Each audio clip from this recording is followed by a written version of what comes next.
നമസ്കാരം. Raf talk ഫുട്ബോളിലേക്ക് എവർക്കും സ്വാഗതം. എന്തുകൊണ്ട് ഹൈലൈൻ ഡിഫൻസ് കളിക്കുന്നു? അത് റിസ്ക് അല്ലേ? അൽ നസറിൻ്റെ കോച്ച് ഓർഗെ ഹീസസിനോടാണ് ചോദ്യം. അപ്പോൾ അദ്ദേഹം പറയുന്ന മറുപടി, വലിയ ടീമുകൾ അൽ നസർ, ബാഴ്സ, റയൽ ഇങ്ങനെയൊക്കെയുള്ള ടീമുകളുടെ കോച്ചുമാർക്ക് റിസ്ക് എടുത്തേ പറ്റൂ, അതുകൊണ്ട് ഞാൻ റിസ്ക് എടുക്കുന്ന കോച്ചാണ് എന്നാണ്. അൽ നസറിനെ അദ്ദേഹം ബാഴ്സയുടെയും റയലിൻ്റെയും ഒക്കെ നിലവാരത്തിലാണ് കാണുന്നത്.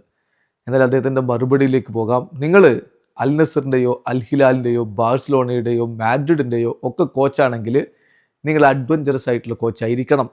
ഞാൻ തീർച്ചയായിട്ടും അങ്ങനെയുള്ളൊരു കോച്ചാണ്. ഞാൻ മനഃപൂർവ്വം ഡെലിബറേറ്റ്ലി റിസ്ക് എടുക്കുന്നയാളാണ്. ഇപ്പോൾ ഹൈ ഡിഫൻസീവ് ലൈൻ കളിക്കുന്ന ക്ലബ്ബുകൾ, അത് ലോകത്തെ വമ്പൻ ക്ലബ്ബുകളുണ്ട്.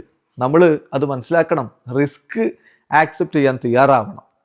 പക്ഷേ ഏത് ടീമാണ് ലീഗിൽ കുറഞ്ഞ ഗോളുകൾ കൺസീഡ് ചെയ്തിട്ടുള്ള ടീം? അത് ഞങ്ങളാണ്, അൽ നസറാണ്. അപ്പം ഇങ്ങനെയൊക്കെ നിങ്ങൾ പറയുമ്പോഴും ഞങ്ങൾ കൺസീഡ് ചെയ്യുന്ന ഗോളുകളുടെ എണ്ണം കുറവാണ്.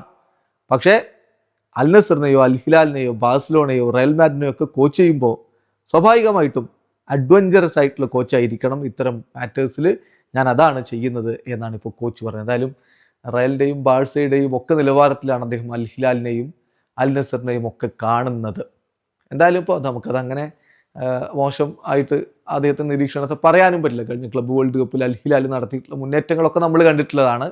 സോ വമ്പൻ ടീമുകൾക്കെതിരെ, അതായത് പേരുകെട്ട കുടികെട്ടിയ യൂറോപ്യൻ ടീമുകളെ നേർക്ക് വെല്ലുവിളിക്കുന്ന ഏഷ്യൻ ടീമിനെയും അതുപോലെ ബ്രസീലിയൻ ടീമുകളെയും ഒക്കെയാണ് നമ്മൾ വേൾഡ് കപ്പിൽ കണ്ടിട്ടുള്ളത്. അതുകൊണ്ട് അൽ നസറിൻ്റെ കോച്ച് അവരുടെ ടീമിനെ റയലിൻ്റെയും ബാഴ്സയുടെയും ഒക്കെ നിലവാരത്തിൽ സ്വയം കണ്ടാൽ കുറ്റപ്പെടുത്താനൊന്നും പറ്റില്ല. വീഡിയോ അവസാനിക്കുന്ന ഫുട്ബോൾ ലോകത്തെ കൂടുതൽ വിശേഷങ്ങളുമായി റാഫ് ടോക്സിൽ എത്താം.